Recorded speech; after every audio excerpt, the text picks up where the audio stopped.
It is time for Vincent Kennedy McMahon to step aside because there's a new court case in town and it involves Tony Khan and CM Punk. Welcome back, guys, to Fog Wrestling. McMahon, he's been the one busy in courts dealing with bullshit, but now he's off the hook. He can take a backward seat. He can sit here, get the popcorn out, and watch what unfolds because Tony Khan and CM Punk are both being taken to court, not against each other, not one taking the other. They are both being sued by none other than Dolph Ziggler's brother, Ryan Nemeth. It is the most unlikely tag team of the year. Tony Khan, CM Punk. The Mega Powers. The Mega Powers, brother. Tell me when I'm telling lies, but you know what? Never knew about this, and now we've been hit with this bombshell that apparently CM Punk used to do Tony Khan's dirty work. Yeah, imagine if Punk and Tony Khan have to go to court and sit side by side. This would be absolutely great. It would be. Punk has been accused of bullying people and Tony Khan essentially allowing it because it was CM Punk doing it, and Tony Khan had a huge admiration for CM Punk. I'm sure the fact that Punk was his big name, his big draw as well, that certainly, helped things. I mean, let's be honest, if you look at, let's say the attitude, alright, maybe there's not a lot of men in wrestling left, and, the things like fights and altercations, they probably get handled differently now than they did years ago, but I would imagine top guys get away with more shit over the years than guys lower down the card did. Look at Shawn Michaels, he got away with being an arsehole. And you just know that guys in the opening match would not get away with some of the things Shawn Michaels did. No, that's the reality. John Cena, in his prime, I'm sure he could do whatever he wanted. He could take performance-enhancing drugs or whatever. He could take steroids and they could write it off as a shoulder injury. I mean, he could bang Mickey James and it would be all right. But here, if Kenny Dystra, if he slept with John Cena's wife, would he have still had a job to come back to? Probably not. Probably not. So look, I mean, the higher up you are up the card, then the more you seem to get away with. And it looks like maybe CM Punk was getting away with a few things in AEW, and now Ryan Nemeth is trying to bring him down to his knees. Now, we will explain exactly what the whole lawsuit is stating and what it is about, but this could be interesting because as of right now, I believe Ryan Nemeth is employed by TNA. He's made appearances in TNA. And if he is not actually under contract, then at least his brother Nick Nemeth is. And now TNA has a partnership with WWE. I mean, this could be interesting. I believe when we actually did the TNA spoilers earlier, he had a match against Joe Hendry for the belt. He did actually, aye. So there you go then. This is weird, isn't it? This is weird. So, former AEW star Ryan Nemeth filed a lawsuit on February 14th, 2025, Valentine's Day, against AEW, Tony Khan, and CM Punk. The complaint is for assault, breach of contract, breach of implied covenant of good faith and fair dealing, and intentional interference with prospective advantage. Nemeth is seeking compensatory. That's the one. Punitive damages, and has requested a jury trial. Just whipped out a bunch of words you didn't know how to say there. You were on the ropes. Oh, yeah. The lawsuit, it's hot in here. The lawsuit states the following. Ryan Nemeth is a successful actor, comedian, stuntman. Nemeth also followed his older brother Nick's career and has established himself as a star performer on the professional wrestling circuit. Nemeth was under contract with AEW. AEW is owned by Shahid and Tony Khan.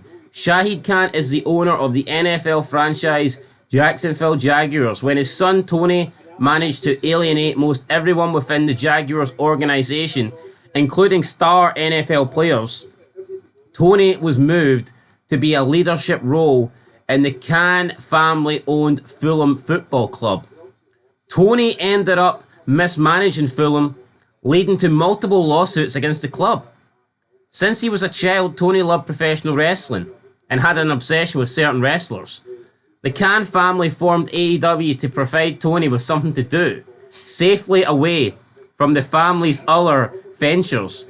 Tony serves as AEW's chief executive officer.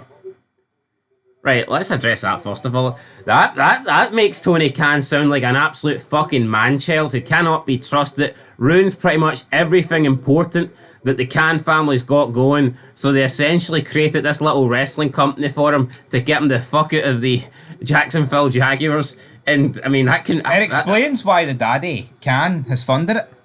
No, it explains why Shahid runs the NFL team, the thing that matters, and Tony runs the shitey, flippy, divey wrestling company that's full of dorks and jabronis. Yeah. I think he's hit the nail on the head here, Ryan Nemeth. Although, successful actor, maybe not so much. Now, I mean, the claim is Tony managed to alienate most everyone within the Jacksonville Jaguars organization, including star NFL players. Did he cause NFL players to leave the Jacksonville Jaguars? Not too sure. And then it says he was moved to the leadership role in Fulham Football Club, which he ended up mismanaging Fulham, leading to multiple lawsuits against the club. I'm not aware of any lawsuits against Fulham. I mean, I guess we could, that. I'm going to assume this is a couple of years ago.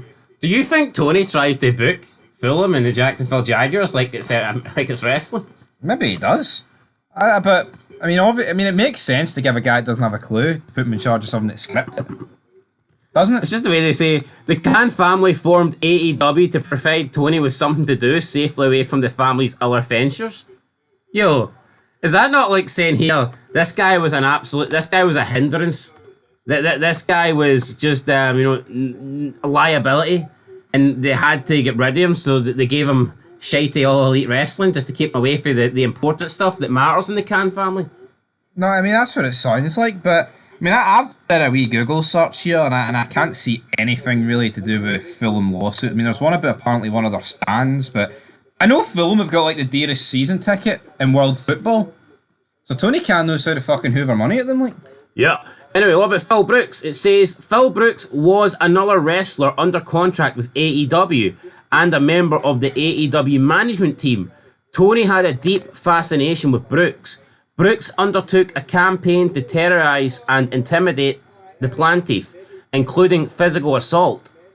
AEW and Tony Khan did nothing to protect Ryan Nemeth and other wrestling performers from despicable conduct on the part of Brooks. AEW turned a blind eye to Brooks' conduct because Tony's deep admiration for Brooks and because he was our most popular wrestling performer. At Brooks and Tony's insistence, AEW and Tony Khan have undertaken an effort to blackball Nemeth so he can never work again in the wrestling business. So that is the claim. Now, he's currently working in TNA. Which may as well be the jobber business, buddy. It's not the wrestling business, is it? No, it's not the wrestling business, but like I just said, obviously when you are the top guy, they're going to overlook things. They're going to let you get away with things that perhaps other people wouldn't. You look at that press conference, right? Tony Khan could not fucking control CM Punk. It was embarrassing. No, it was embarrassing, and that leads me to believe... I think McMahon would have ended it and just battered him right there. I couldn't... No respect from Punk on behalf of... No, it's no respect for Punk, and... You could argue maybe Tony Khan asked Punk to do a few things, and then Punk thought he was untouchable because he has leverage over Khan. I think that sounds right, to be fair. But you know what I mean? To me, I could certainly see a world where CM Punk thought he was untouchable backstage and he could do whatever he wanted and he feared no repercussions for Tony Khan.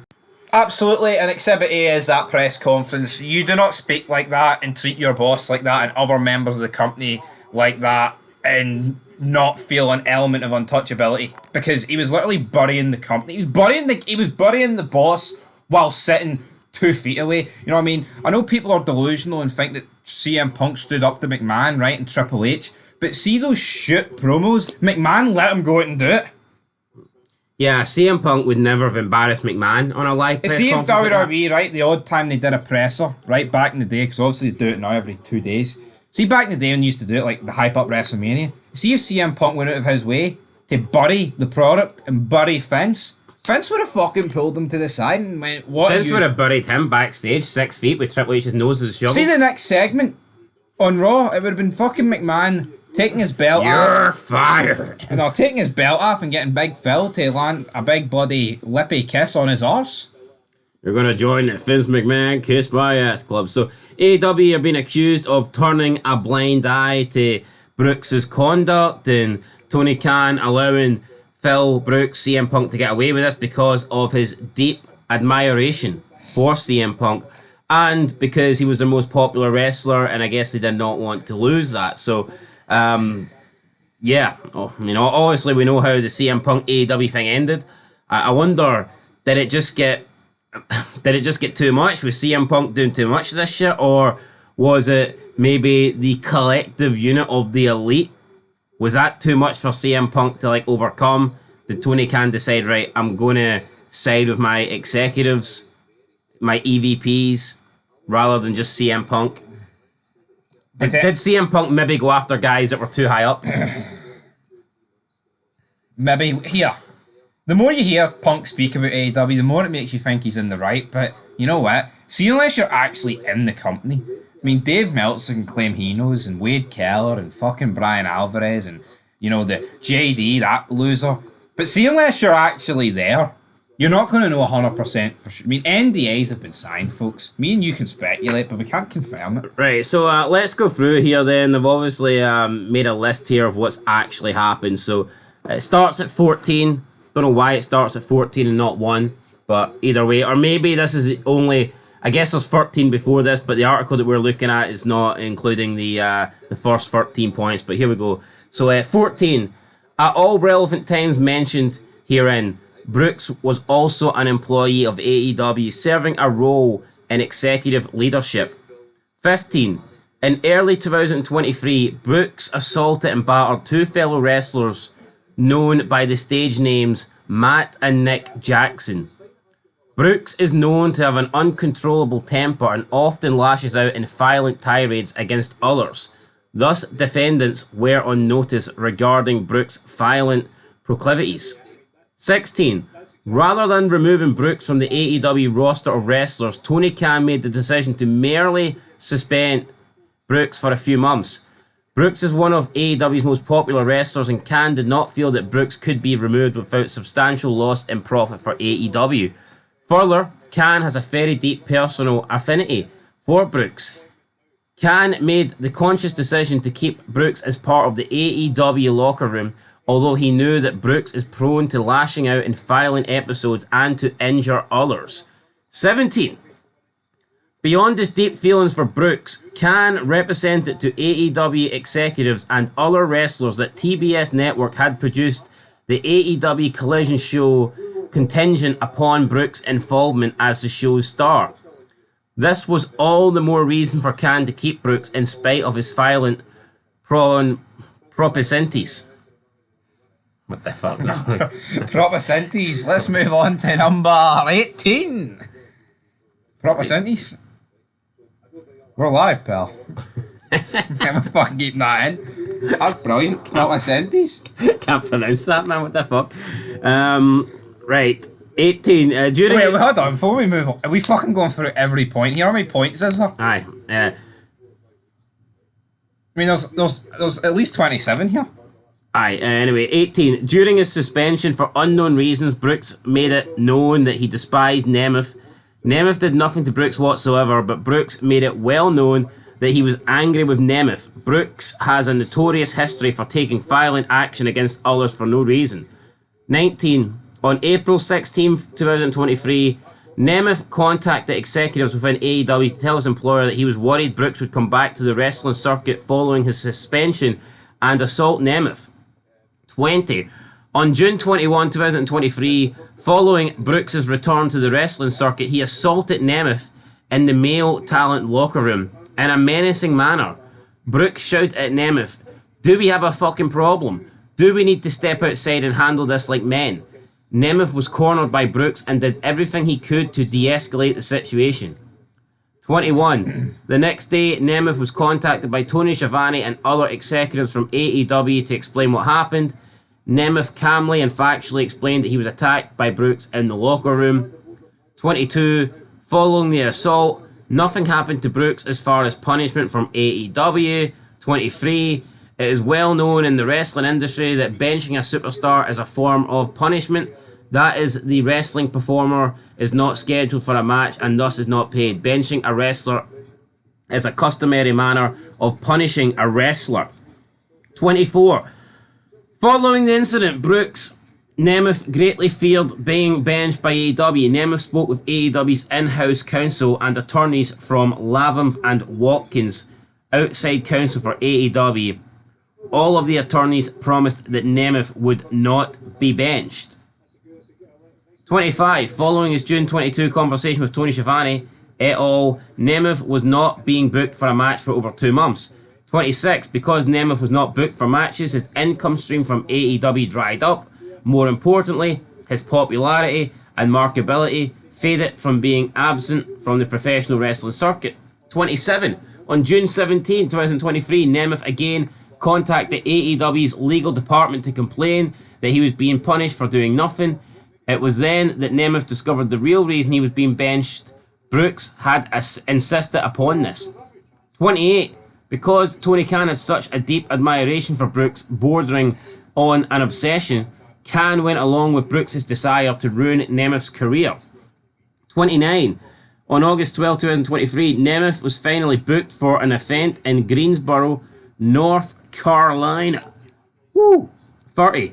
On the morning of August 12, Nemeth was walking through the hotel lobby to board a shuttle to the sports arena where the wrestling match would take place. He saw Brooks. Brooks immediately took out his phone and began to text. 31. A moment after that text was sent, Nemeth received a text from AEW supervisor Pat Buck saying that he needed to speak with Nemeth as soon as he got to the arena. 32. Upon arriving at the arena, Nemeth sought out Pat Buck. Buck told Nemeth that he needed to leave the arena immediately and that travel would be arranged for him to fly out on that same day. 33. Nemeth was embarrassed and humiliated in front of other wrestlers who also witnessed him being kicked out of the arena. More importantly, fans observed him leaving the arena. Pictures were taken and the explosion became viral on social media. This humiliation caused irreparable damage and the marketability and reputation of Nemeth. 34. This entire episode was engineered by Brooks. Brooks demanded that Nemeth be told to leave and he would be flown out of Greensboro immediately. Khan, for his part, went along with Brooks out of his deep admiration. 35. On August 15th, 23, Nemeth contacted AEW's legal group and complained about being ejected from the event at the direction of Brooks. AEW's lawyers were themselves stunned and could offer no explanation for the conduct of Brooks and Khan. On November 18, 2023, Nemeth wrestled his last time for AEW. 37. Nemeth continued to follow up AEW's legal department in the hope of trying to resolve this situation and to avoid further conflict. In a bizarre email, AEW attorney Chris Peck reached out and threatened legal action against Nemeth and accused him of employing a ghostwriter in his emails. 38. On November 25th, 2023, Brooks left AEW to wrestle for the organization's main competitor, WWE. 49. Khan was heartbroken by the departure of Brooks, his idol, and that he adored him in every way. 40. Khan was furious with Nemeth. Khan believes that Brooks left AEW because of Nemeth. 41. The defendants have embarked upon a campaign to blackball Nemeth from professional wrestling. Specifically, Tony Khan blames Nemeth for Brooks leaving AEW and has used his significant resources to make sure that Nemeth can never make a living in wrestling again. 42. The conduct of each of the defendants was malicious in that the defendants intended to cause injury to the plaintiff. Defendants acted willfully with a conscious disregard for the rights of the plaintiff. The end. That was fucking painful, like you know. That was painful reading all that shit. But anyway, after reading that, what conclusion can you come to? It seems like he's got more of a problem with Tony Khan than Punk. But saying that, is Ryan Nemeth the real reason why CM Punk left AEW? I highly fucking doubt it, right? CM Punk has been on that Arrow Noami show, whatever you call him, right? Things like that. And this guy's name's never even appeared once. This is the first time I've ever even heard of a beef between Ryan Nemeth and CM Punk. I think this is Ryan Nemeth trying to make a cheap buck, I do. That's what I think, because he says assaulted. And then it turns out by assault it. Punk called him out. He had an argument with him. A verbal, a verbal conversation. A verbal. This is a guy trying to make a cheap buck because he's a fucking jobber in the business. A verbal interaction. Look at back in the day, man. People were beating lumps at each other, arguing. Steve Blackman fucking roundhouse kicked JBL at the airport, knocked him clean out. Was it not Big Show? I thought it was JBL. Big, well, leave a fucking way. He knocked somebody out. I'd love to see that on video. You know what I mean? No, used to shit in people's bags, subways, you name it. You know what? I think this is actually a bit embarrassing for Nick Nemeth. It is. So basically, he had an look. Maybe he's. How many people were blackballed back in the day though? Nothing was done about it. No. And maybe you could argue it was wrong to get blackballed and whatnot, but I don't know, man. I just think this is the woke world where we live in. This guy's had an argument with CM Punk, and maybe CM Punk's like, yeah, you know what? Fuck this guy, Tony. I don't want him on my show. I don't want him on Collision. I don't want him, getting big opportunities. And you know what? Maybe that's a wee bit unfair. Maybe that sucks, but that's the way kind of professional wrestling's always been. It always will be. See if you pissed off the top guy, then the top guy would say to the owner or the booker, here, I don't like him.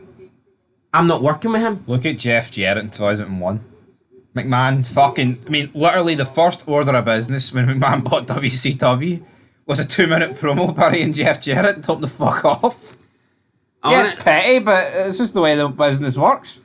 I guess it's embarrassing, man. I do. I don't think Nick Nemeth should win. It seems like another bullshit court case to me. It is, pal. Sounded juicy when I read like the first few paragraphs. Almost sounded like CM Punk was just going around battering people and Tony Khan was his promoter. It was as juicy as a dehydrated fucking prune. But after reading all that, painfully reading all that, may I add? Oh, fucking I'm not impressed. Nah, I'm not impressed, guys. Just like modern wrestling, but you know what? It's still more entertaining than fucking SmackDown, I'll tell you that much. Definitely. Oh, my knee. Anyway, well, that's us done. Can I just air this court case? No. I just want to see Tony Khan and CM Punk sitting on the bench beside each other. You know what, though, see if this was real, why not in your last appearance for the company come out and be like, that fucking bully backstage, CM Punk tried to batter me? Try and make something good out of it. Yo, I'm not denying what Nick Nemeth's saying in terms of CM Punk filing and bull. I can certainly see that. See him saying that Tony Khan was bowing down and he was willing to allow Punk to do whatever he wanted because Punk was his big draw and he loved Punk. I can definitely see that. He hugs him. I'm not saying what Nick Nemeth is saying there is factually untrue, but I mean, pathetic. He made it seem like he was assaulted, he was battered backstage, and I mean he wasn't. CM Punk, even with his own words, the only thing that happened was a verbal.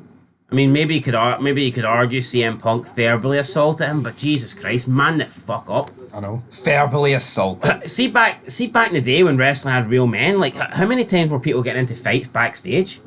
No, I know. Just don't understand it, folks. No, but see back then, man. See, McMahon would have been right. Shake hands, move on. I know. But now it's fucking this whole... Matt Hardy and Edge got a fucking program out of a real life affair. Made it work. And this guy's afraid of bad words. Fuck off, man.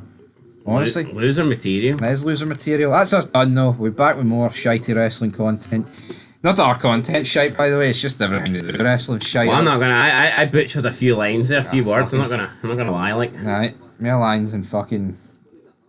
As the Sandman would do. Anyway, till then. I never went to Harvard, Yeah.